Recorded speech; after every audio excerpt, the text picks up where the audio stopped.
Receba a Cláudia com um forte aplauso do Senhor Jesus.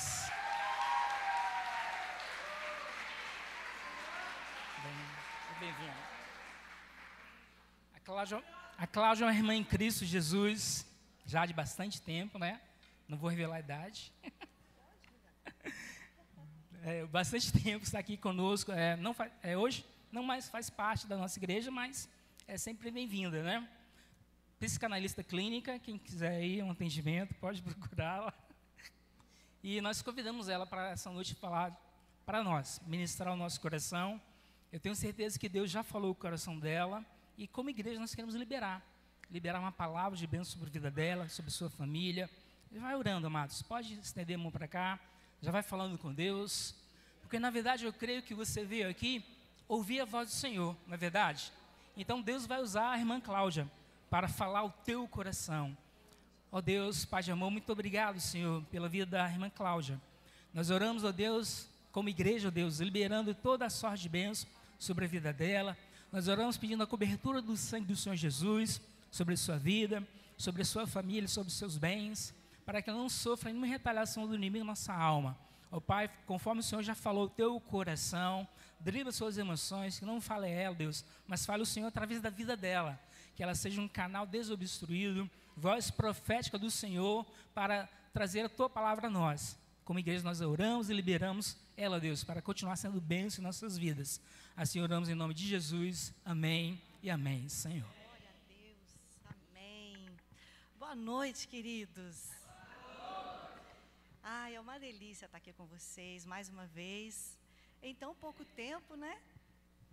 Muito, muito bom estar aqui com vocês. Eu estive aqui, eu acho que no finalzinho de março, foi isso? Não foi? E eu quero saudar vocês com essa gloriosa paz de Jesus. Amém? Que tempo gostoso.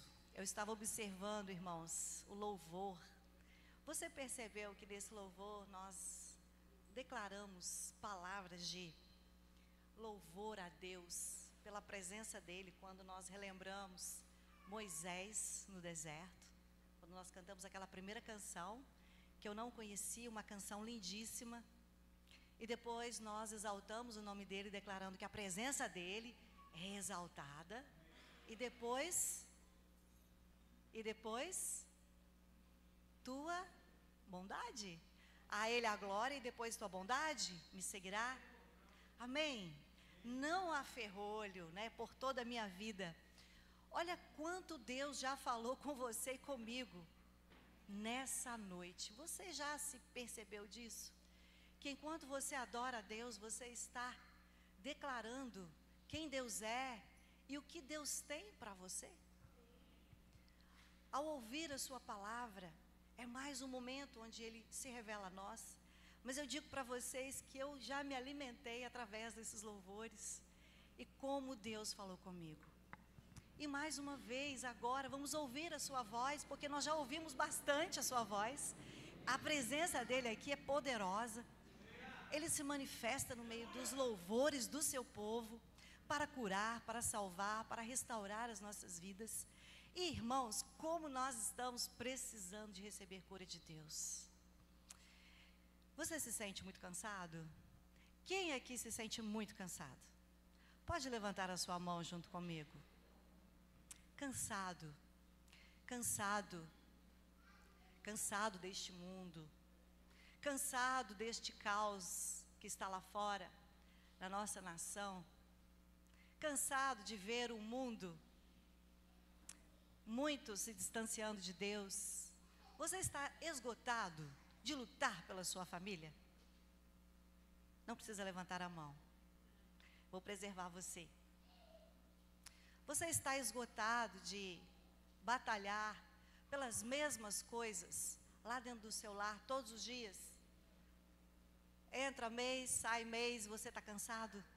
Está cansado de lutar pelos relacionamentos que não vingam dentro do seu lar? Você está cansado de lutar pelos filhos que não te obedecem, que não te honram? Você está se sentindo esgotado de repetir os mesmos comportamentos que você não gostaria?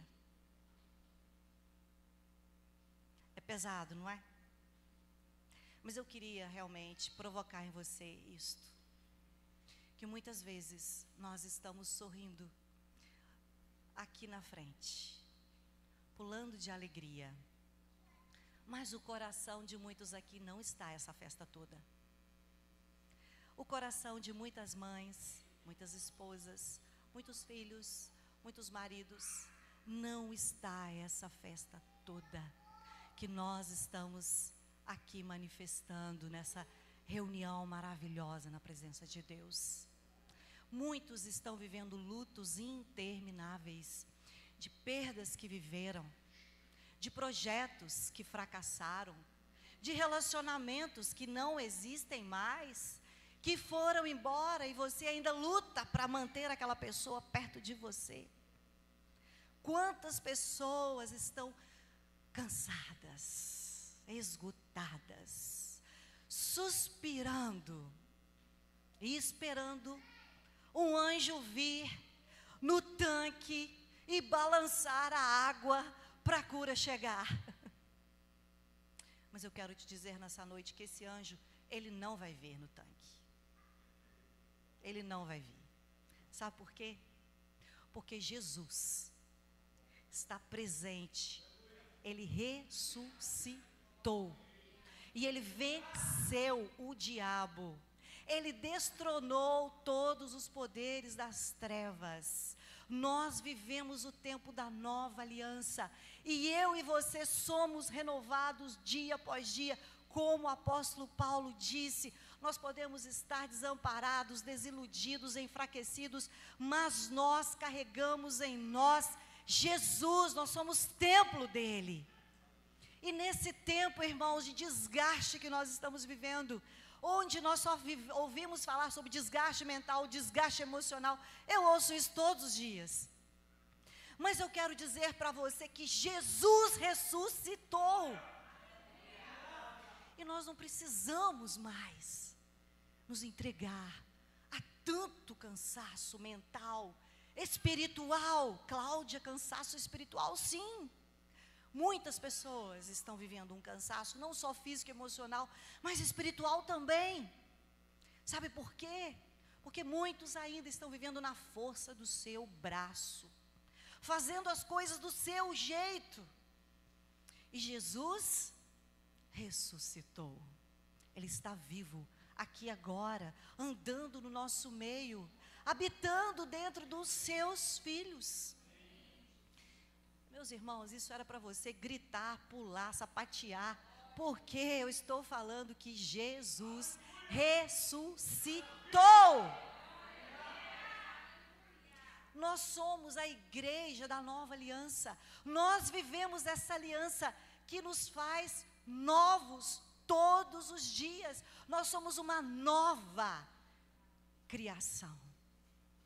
Nós podemos sim ter o nosso corpo esgotado, as nossas forças físicas, espirituais, emocionais, viver esses momentos de baixa. Mas eu quero dizer para você que isto não deve ser a realidade da nossa vida. Amém? E nessa noite, nesse congresso que você já recebeu tanto de Deus, aqui foi citado as pessoas que vieram aqui trazer essa palavra de Deus para você. E Ele vai continuar falando conosco durante essa semana. Deus está falando conosco neste tempo. Eu quero trazer refrigério para a alma de vocês. Eu não quero que vocês entrem nessa loucura de vida, onde as estatísticas mostram que a cada 10 pessoas, pelo menos 7 vão ter uma doença emocional. Deus está dizendo para a sua noiva, para a igreja brasileira nesse tempo: eu dou vida em abundância para vocês. Aquele primeiro cântico: a tua presença, Senhor, tem que estar comigo. Se ela não estiver comigo, eu não vou dar um passo. Essa tem que ser a nossa vida constante. Irmãos, nós não podemos ser um povo que vive de momentos, porque Deus é muito maior do que tudo isso, porque a graça dele nos basta. Ele é tudo para nós. Ele é mais que abundante em nossas vidas. E nesse tempo, Deus nos fala para que nós olhemos para o cansaço emocional, físico, até mesmo as batalhas internas que todos nós temos, e nós olhamos para Ele. E olhemos para as circunstâncias contrárias, para o sofrimento da nossa alma, para o sofrimento da nossa vida, que muitas vezes estamos enfrentando lá nos bastidores do nosso quarto. Deus nos diz nesse tempo: transforme seu sofrimento como seu melhor amigo. Use-o para te mentorear. Use o seu sofrimento para fazer de você uma pessoa mais santa.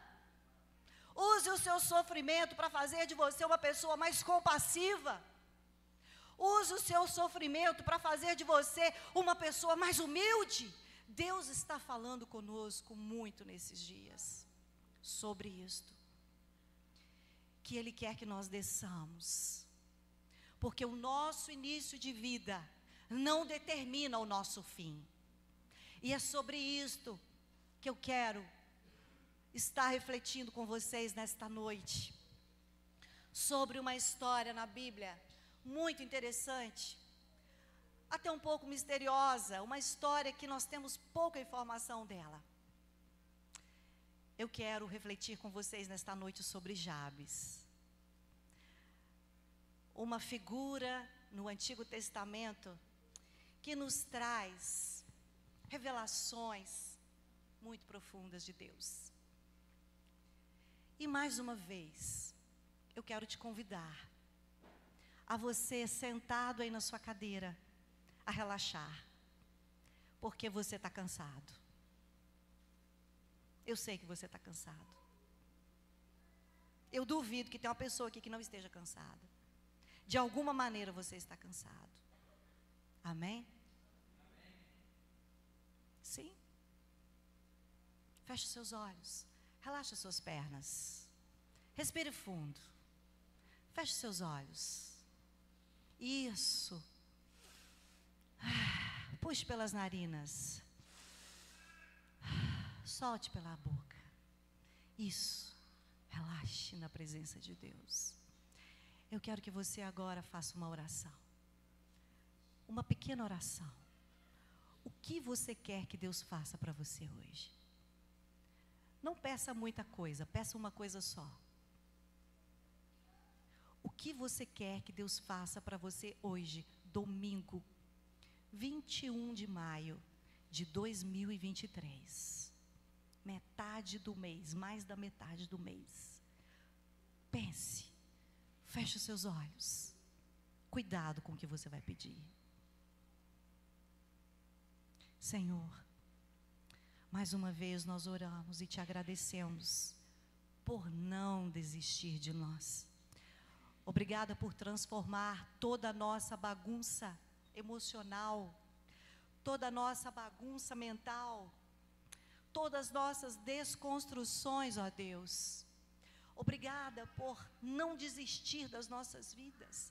Obrigada por transformar aquelas mazelas, os pecados, as fraquezas, os comportamentos errados, as desconstruções que nós vivemos ao longo da nossa vida e ainda vivemos até hoje. Obrigada por transformar tudo isso, Pai, em nosso favor. Obrigada porque o Senhor trabalha por aqueles que esperam em Ti. E nesta hora, os Teus filhos estão te pedindo algo que o Senhor conhece, o Senhor sabe. Eu clamo a Ti que o Senhor venha trazer refrigério. Eu clamo a Ti que o Senhor venha levá-los a águas tranquilas, a esse manancial de águas vivas, a essa fonte inesgotável que Tu és, e trazer descanso. Jesus, Tu és o nosso descanso. Tu és as fontes de águas vivas que nós precisamos nos alimentar, porque o Senhor mesmo disse que aquele que beber desta água jamais, nunca mais terá sede. E nós queremos ser saciados pelas águas que correm do Teu trono nesta noite. Águas que curam feridas emocionais, águas que curam feridas da alma, águas que restauram a vida, que faz com que a vida se manifeste em cada lar aqui presente, Pai. Cada jardim aqui representado por uma família, Pai. Nós precisamos muito de Ti neste tempo. Renova-nos, restaura-nos, liberta-nos, sara-nos, salva-nos de nós mesmos, Jesus. Porque nós não partiremos daqui sem a Tua presença, Senhor. Em Teu nome, Jesus, nós oramos e levantamos o Teu nome sobre as nossas vidas, sobre o Brasil, sobre as nossas famílias, sobre essa cidade Serra, a cidade que um dia foi chamada Cidade da Paz. Nós não desistiremos de clamar, de orar, de interceder pelo Teu mover nas nossas famílias, pelo Teu mover nas nossas vidas, pelo Teu mover nessa cidade, nesse estado e nesta nação que se chama pelo Teu nome, ó Deus. Em Teu nome, Jesus, oramos, aleluia, amém, aleluia. Queridos, abra sua Bíblia em 1 Crônicas 4, versículo 9 e 10. Vamos ler este texto, acompanhe junto comigo. Jabes invocou o Deus de Israel, dizendo: tomara que me abençoes e me alargues as fronteiras, que seja comigo a tua mão, e me preserves do mal, de modo que não me sobrevenha a aflição. E Deus lhe concedeu o que lhe tinha pedido. Amém? Irmãos, a Bíblia não fala mais nada de Jabes, só fala isto: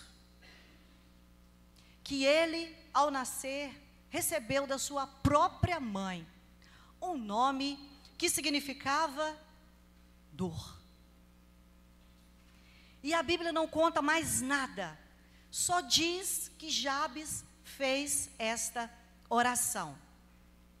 A Bíblia não traz mais nada. Se você ler, eu até hoje desconheço qualquer informação sobre Jabes. Mas aqui eu quero trazer para você o contexto histórico deste tempo, quando o livro de Crônicas foi escrito, que possivelmente tenha sido escrito por Esdras. Jabes está na genealogia de pessoas improváveis. Assim como Ana, assim como Esther, assim como Mordecai, assim como Ruth, Noemi, Raabe e muitos outros. Jabes está na genealogia de Jesus. E nós podemos ver aqui que Deus traz para nós ensinamentos poderosos sobre este jovem, sobre este homem, Jabes. Jabes, o texto declara, foi mais honrado de que seus irmãos. Assim Deus declarou a seu respeito com o significado do seu nome, que é dores, porque sua mãe teve grandes dores ao lhe dar à luz. Então ela disse para aquele menino, quando ela nasceu, e olhou em seus olhos: esse menino concede dor. Como eu disse no início, o tema dessa mensagem é: transforme o seu sofrimento em seu melhor amigo. Imagina você, minha irmã, dar à luz um filho e colocar o nome dele de Dor. Ô Dor, vem cá. Dor, senta no meu colo. Dor, está na hora de almoçar. Dor, está na hora de ir para a escola. Você já parou para pensar nisso? A verdade é que nós não paramos para pensar na praticidade do que a Bíblia nos traz. Mas a verdade é essa: esse menino tinha o nome de Dor. Em resposta à sua oração, Deus olha para Jabes com o estigma dado pela sua própria mãe, porque os judeus, eles levam a sério o significado do nome. Nome, identidade, nome e destino é algo sério para os judeus. E então, esse homem, este jovem, ele clama a Deus para que transforme a sua vida, para que pegue os seus limites e aumente, para que a boa mão de Deus esteja com ele, para que Deus o livre do mal, porque a profecia sobre ele dada pela sua própria mãe era: você é um filho de muito sofrimento, você é um filho de muita dor.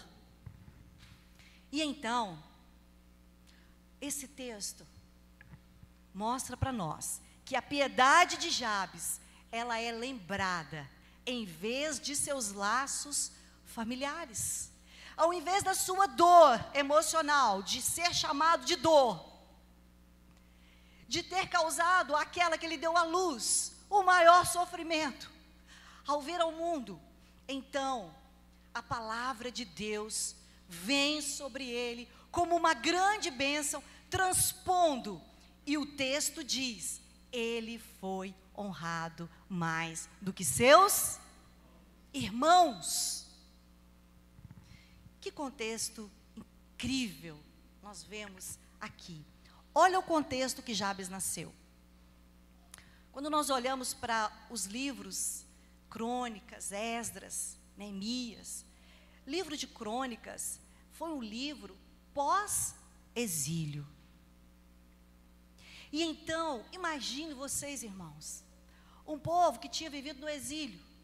Não sabemos aqui, porque poucos sabemos que data era essa, mas era um povo que vivia pós-exílio. Aquele exílio que o povo de Israel viveu na Babilônia por 70 anos. E então esse tempo aqui é um tempo onde as genealogias estão sendo escritas. E Deus pinça este jovem do meio desta situação toda. Um povo que ficou cativo ali na Babilônia por 70 anos. E após esse exílio, Deus começa a trazer restauração, renovo, novo tempo para seu povo. Um tempo de reconstrução. Como isso tudo tem a ver com a identidade? Jabes está aqui, nesse tempo, nessa genealogia, porque ele é descendente de Judá. E abrindo um parênteses, olha que interessante, nessa genealogia, quando nós olhamos para a genealogia, para a história do povo de Deus, nós vemos que a dinastia de Davi governou todo Israel por 80 anos, e o reino do sul de Judá por mais 400 anos, e então os descendentes continuaram a liderar depois o retorno da Babilônia. E então aqui nós vemos que esse pequeno começo de Davi, um menino, um pastor de ovelhas, Deus já fez grandes coisas até aqui, nesse tempo. E isso me repete ao texto de Zacarias 4, que diz: pois quem despreza o dia dos humildes começos, esse alegrar-se-á vendo o prumo na mão de Zorobabel. E aqui fala dessa reconstrução do segundo templo, porque o primeiro templo havia sido destruído por Nabucodonosor, e o templo, os utensílios do templo, o altar, tudo havia sido queimado por aquele rei mau, cruel. O povo de Judá havia sido levado em massa para a Babilônia. E então, aqui, Deus está trazendo uma profecia, porque agora, Deus vai dizer aqui, Deus está dizendo, a reconstrução do templo, não feito mais de pedras preciosas, não feito mais de madeiras suntuosas, como o templo de Salomão foi feito, de tecidos caros e finos, mas agora o templo vai ser feito de madeira. Um templo simples, um templo singelo. E Deus está dizendo: olha, vocês estão vendo a reconstrução de um templo simples. Vocês ainda não estão atentando para o que eu estou fazendo. Mas, irmãos, aqui Deus está mostrando o recomeço, a preparação, o seu plano para a vinda do seu filho, o seu plano para que Jesus nascesse de uma maneira simples, singela, humilde, está a todo vapor. Porque Deus vê o todo, enquanto eu e você não vemos nada. Você percebe, querido, querida, que enquanto você olha para a sua história, e você olha para trás e você diz, eu queria tanto viver aquilo de novo. Um casamento que você perdeu, um casamento que ele foi embora, que ela foi embora, ou os filhos que abandonaram o lar, e não querem mais se relacionar com seus pais, e você quer viver aquele tempo de novo. Mas Deus está dizendo para a gente,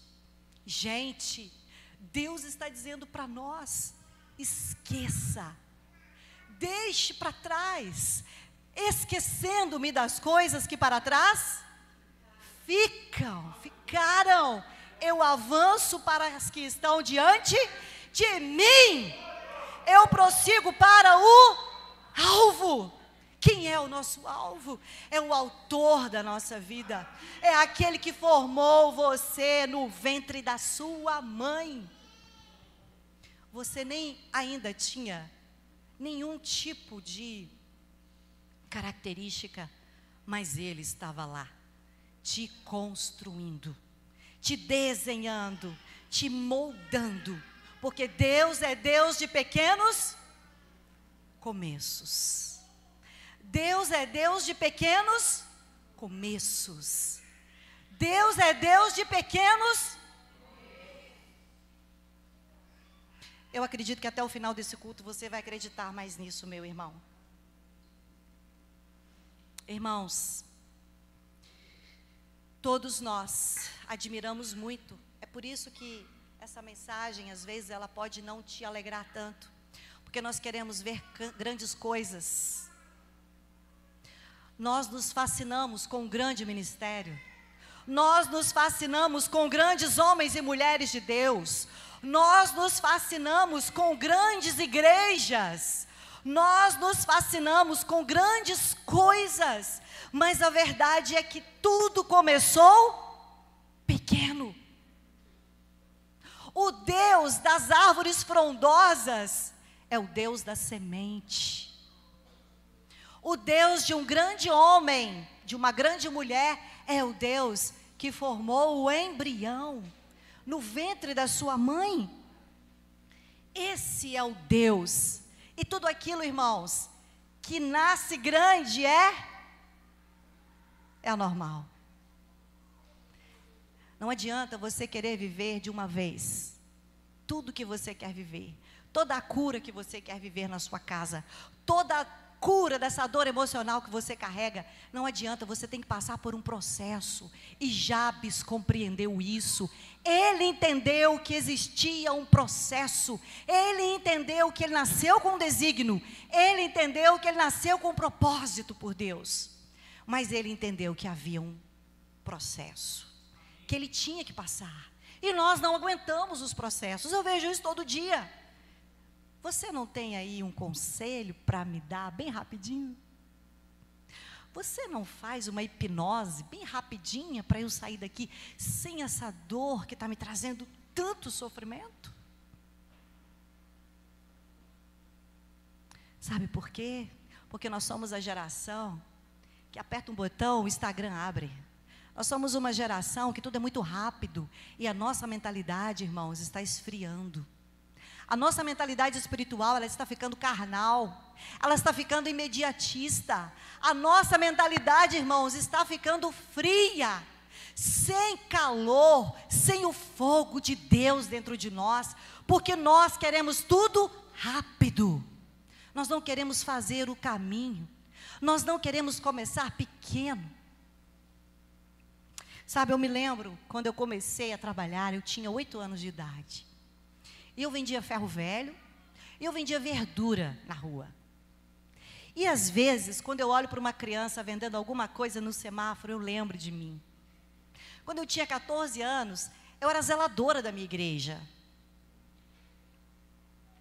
E quando eu olho para trás, irmãos, eu vejo que tudo isso foi me construindo. E tudo que Deus faz na nossa vida é perfeito. Quando você olha para uma criança vendendo uma coisa aqui na porta da igreja, quando você vê uma pessoa vendendo um saco de laranja na rua, honre essa pessoa. Sabe por quê? Porque ele está passando por um processo. Ele está vivendo uma construção autêntica, que tem substância, que tem fundamentos. E nós não damos valor aos pequenos começos. Mas Deus dá. Deus está lá olhando você quando ninguém está te vendo. Você que limpa essa igreja, Deus está vendo você aqui. Você que cuida para que esse culto fique tão legal, ninguém está vendo você lá atrás, nos bastidores, preparando tudo para sair na internet. O louvor que está sendo ensaiado, você lá na sua casa orando, jejuando pelos seus discípulos, ninguém está vendo isso. Mas Deus está vendo você.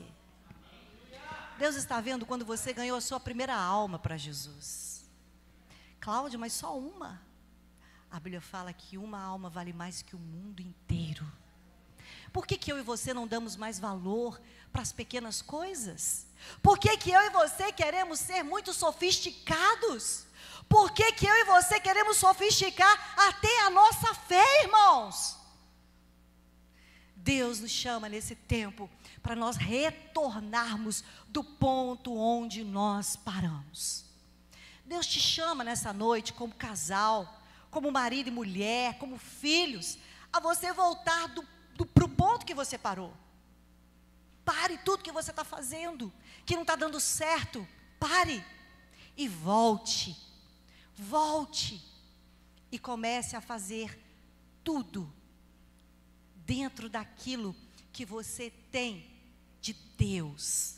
A capacitação, a alegria, a unção, a graça, o favor, porque quem abre as portas é Ele. Pare de procurar pessoas importantes, pessoas influentes, pessoas que podem resolver o seu problema. Só tem um que pode resolver o seu problema. Jabes, ele olhou para sua mãe e ele disse: essa mulher me gerou, ela me deu à luz a dores, mas essa é a minha mãe. E aqui eu quero te chamar nesta noite a pensar sobre 3 pontos. Primeiro, não negue o seu nome, sua origem, a sua família. Segundo, não culpe os outros pelas dificuldades, pelo sofrimento que você está passando hoje. E terceiro, ressignifique a sua história. Em Jesus você pode ter as suas fronteiras alargadas. Amém? Queridos, é muito interessante como muitas pessoas negam a sua família. Vivem numa eterna negação. Não é possível que a minha mãe me amaldiçoou desse jeito. Não é possível que o meu pai foi embora e me abandonou naquele dia. Não é possível que a minha mãe teve que me criar sozinho e eu não tenho nem o nome do meu pai na minha certidão de nascimento. Eu não aceito isso. Muitas pessoas estão negando todo o tempo a sua identidade, de onde veio. Não, eu não vim daquela família. Aquela família toda bagunçada? Não, eu não vim de lá. Eu rejeito aquela família. E olha, aquela família é tóxica. Eu não quero mais me relacionar com aquela gente. É isso. É isso que muitos estão vivendo. Como? Como você pode abandonar uma família que gerou você? Irmãos, nós sabemos que uma identidade, uma personalidade bem construída, ela precisa de um pai, de uma mãe funcionais, saudáveis, não perfeitos. Mas isso não determina o futuro de ninguém. E eu quero nessa noite convocar você a dar a sua vida, a entregar a sua vida a Deus. Porque o próprio Paulo declarou sobre Timóteo que a fé que ele tinha era a fé da sua mãe, Eunice, e a sua avó, Lóide. O próprio Timóteo, que teve um pai grego e que a Bíblia nem cita nada sobre ele, foi um jovem que teve a influência de duas mulheres na sua vida. Amém? Então não vem para o meu lado dizer que porque eu não fui criado com meu pai e minha mãe, eu estou nessa situação que eu nem sei quem eu sou. Eu não sei qual é a minha identidade. Se eu sou homem, se eu sou mulher, porque eu não tive um pai na minha casa. Porque Jesus faz novas todas as coisas. E não há nenhuma condenação para aqueles que estão em Cristo Jesus. Amém? Chega dessa psicologia fajuta, irmãos. Eu não aguento mais isso. Eu não suporto mais isso. Porque não foi isso que Deus disse a nosso respeito. Ele disse a nosso respeito: eu te formei no ventre da tua mãe, e todos os seus dias estão escritos no meu livro. Antes mesmo que nenhum deles ainda existia. Aleluia. Sou um Deus muito amoroso. Não desiste de mim e de você. Sou um Deus muito santo, muito perfeito, para nos amar, para nos usar, para nos colocar no púlpito, para entoar louvores ao seu nome, para ser mensageiros da sua palavra, o que eu e você somos. Irmãos, Deus quer soprar do seu fogo sobre a igreja brasileira. Mas enquanto eu e você estivermos dando esses jeitinhos, saindo por essas tangentes, a glória dele não virá. Não virá. Não virá.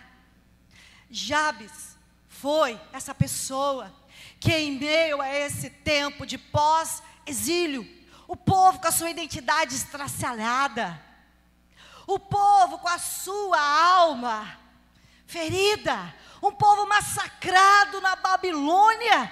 Nós sabemos o que a Babilônia é.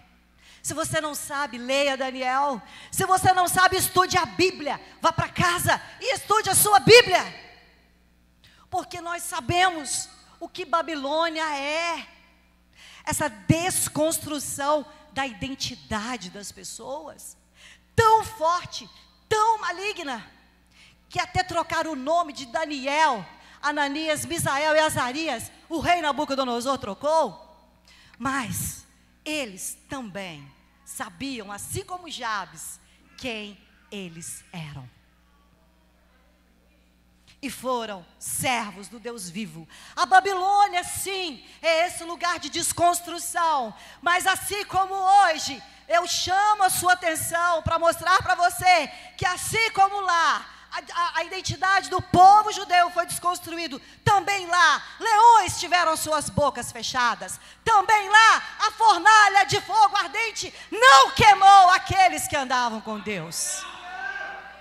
Na Babilônia, na parede tinha o dedo de Deus, decretando juízo sobre todos aqueles que abandonavam a Deus e tentavam ferir o seu povo. Assim como hoje no Brasil, nós vamos ver no Brasil, sim, a fornalha acesa, mas não vamos ser queimados. Nós vamos ver no Brasil, sim, leões famintos, mas as suas bocas serão fechadas, porque homens e mulheres de Deus não amarão as suas próprias vidas. Aleluia, aleluia, aleluia. Nós veremos no Brasil escrituras na parede, sim, porque esse país está uma Babilônia. Mas Deus chama eu e você. Cadê os Daniéis desse tempo? Cadê? Cadê as mulheres e os homens de Deus desse tempo? Com esse espírito cheio de sede de Deus, cheio da vida de Deus. Aleluia. Querido, querida, não negue quem você é. Não negue quem você é. Se você nasceu neste país, se você está aqui, o autor da vida autorizou o seu nascimento. Então pare de negar quem você é.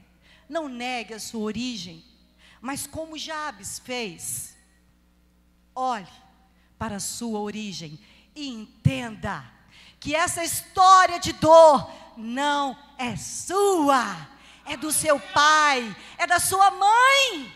E você precisa ser como Jabes, ser compassivo, ser perdoador, ter um olhar de um significado novo. Se eu nasci, coisas novas vão acontecer na minha vida e através de mim. Irmãos, como nós precisamos aprender com o povo judeu sobre isso. Eles tinham convicção que Deus era o dono da vida e somente Ele poderia tirá-la. Jabes não negou o seu nome e também não culpou a sua mãe por ter colocado nele o nome de dor. Ele entendeu que aquela dor que ele estava sentindo, por ter um nome chamado dor, não era dele, mas era da mãe dele. E sabe o que Jesus fala sobre a mulher quando ela dá a luz? O que acontece com a mulher quando ela dá a luz? Jesus diz, é lindo isso. Uma mulher, quando está para dar a luz, ela sente angústia, ela sente dores tão profundas, mas logo isso passa, quando ela olha para aquele rostinho lindo e ela vê que ela teve o poder de dar a vida e chegou mais um homem e uma mulher no mundo. E eu até imagino que a mãe de Jabes, logo depois, nem se lembrava mais do nome que ela colocou sobre Jabes. Por quê? Porque ela estava debaixo de uma dor, sofrimento.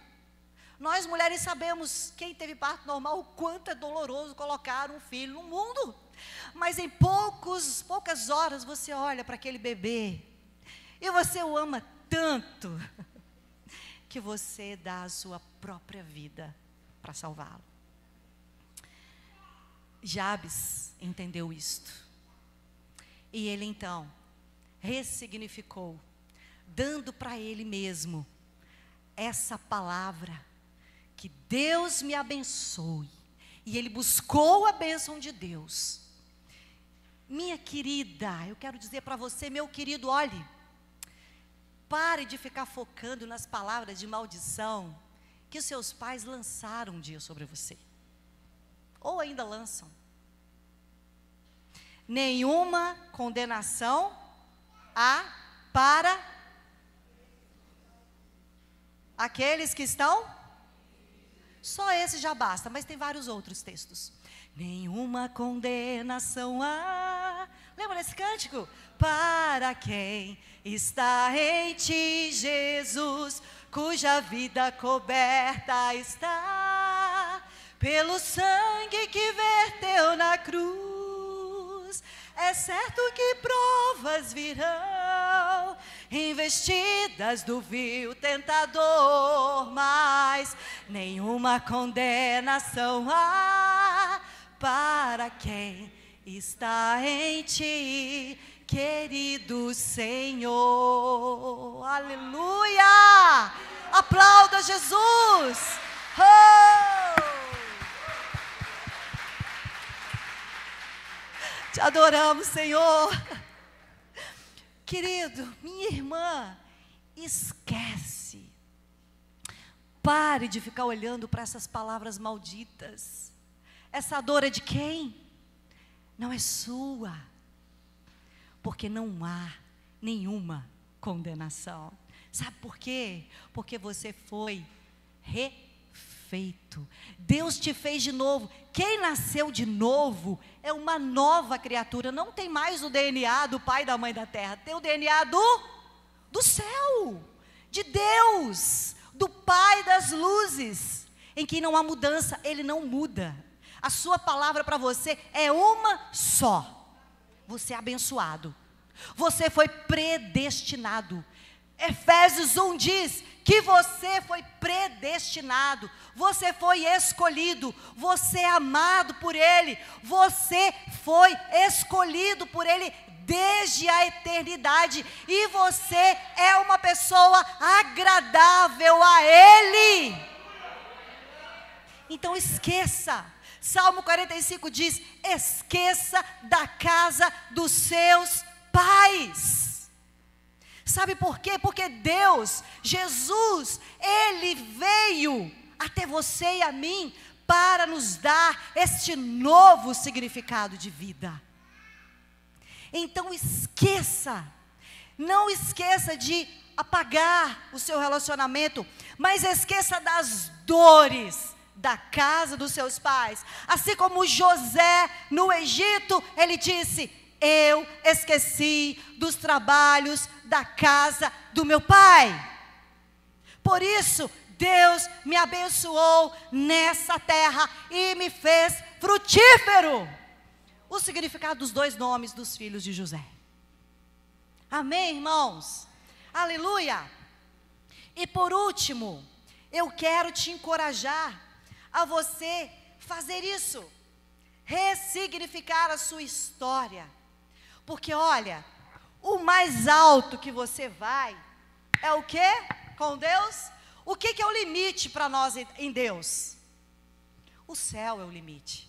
Amém? O céu é o limite. Por quê? Porque os pensamentos que Deus tem para mim e para você são mais altos. Os caminhos que Ele tem para nós é mais alto. Então, ressignifique. Em Jesus, você é uma nova criatura. Dê este novo olhar para você. Então, ressignifique. Grave esses 3 pontos. Aplique na sua vida e viva como Jabes, essa vida que Deus te dá na terra. E você será honrado mais do que a todos. A maior porção Deus vai entregar na sua mão. Não é porque você e eu merecemos, não. Mas é porque Deus tem uma história com cada um de nós. Eu quero encerrar essa palavra. Eu quero dizer para você, assim como Jesus disse para Pedro,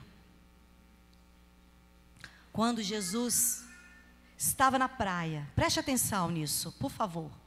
O louvor pode tocar uma música bem gostosa para a gente cantar, mas preste atenção, vamos fechar aqui, olha só. Quando Jesus ressuscitou,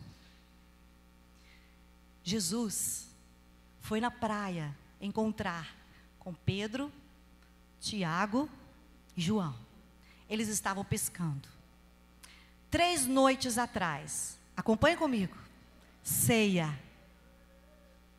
Jesus diz para aqueles homens que eles vão abandoná-lo, que eles vão traí-lo, e que um deles é diabo e vai traí-lo, e nós conhecemos a história.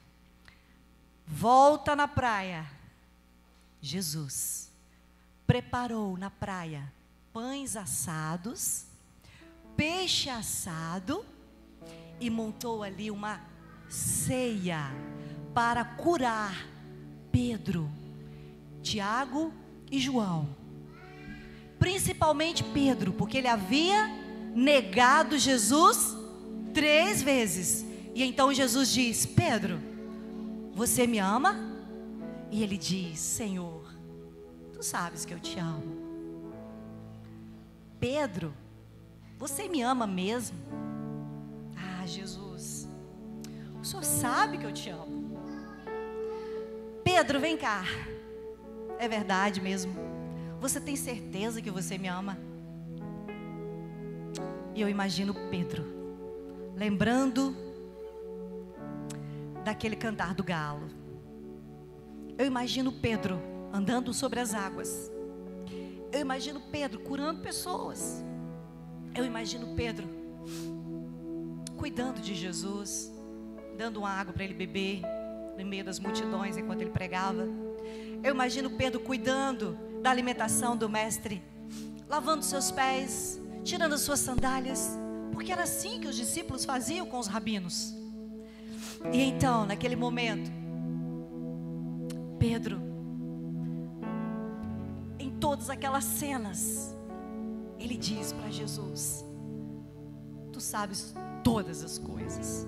Ali Pedro entendeu que tudo aquilo que aconteceu, irmãos, preste atenção aqui, tudo que aconteceu estava determinado para acontecer. Na plenitude dos tempos, aquilo que havia de acontecer, aquilo ali tinha que acontecer. Pedro entendeu aquilo. E então Jesus diz para Pedro: Pedro, apacenta as minhas ovelhas. E ali, irmãos, Pedro entendeu que todas as coisas cooperam para o bem daqueles que amam a Deus, daqueles que são chamados segundo o seu propósito. A sua dor não vai te destruir hoje e nunca vai te destruir. A sua dor é algo que Deus está usando para fazer com que o propósito dele se cumpra na sua vida. E ali, após aquele dia, 50 dias após, o Espírito Santo veio como um vento impetuoso, e Pedro se levantou como líder da grande igreja na Antioquia. E ali Deus levantou aqueles homens que o traíram, que o abandonaram, que duvidaram dele, se ele realmente era o Messias.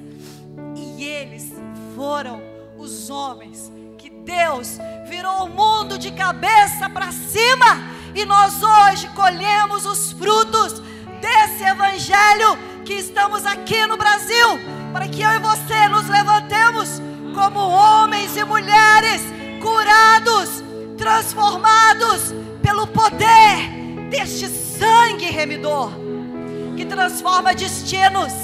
Que o início pode ser terrível, mas o fim da nossa história será outro. O dia que eu e você sairmos daqui, vamos deixar um legado de justiça, de paz, de alegria no Espírito Santo, porque é isso que o Espírito quer fazer. O reino de Deus está sobre nós. O reino de Deus está dentro de você, meu irmão. Foi isso que Jesus falou. E eu e você estamos aqui hoje para isso. Então eu quero que você se levante. Se levante. Se levante como uma mulher, como um homem, como um jovem, como um adolescente, nesse espírito.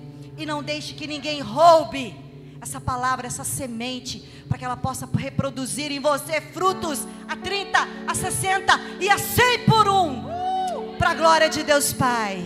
Amém? Vamos orar.